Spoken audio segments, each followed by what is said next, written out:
ఒక లక్షణం ఉంది. తులసి లక్ష్మి యొక్క స్వరూపం.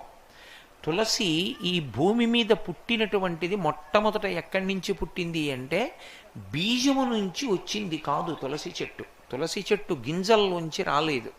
తులసి చెట్టు వృంద అనబడేటటువంటి మహాపతివ్రత యొక్క శరీరము దగ్ధమైనప్పుడు ఏర్పడినటువంటి బూదిలోంచి విత్తనాలు చేశారు బ్రహ్మగారి యొక్క అనుగ్రహం చేత.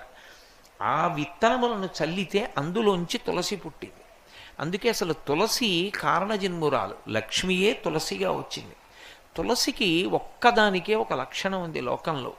తులసి సమస్త పాపములను హరిస్తుంది. ఎందుచేత హరిస్తుంది అంటే దాని గురించి పురాణంలో ఒక మాట ఉంది.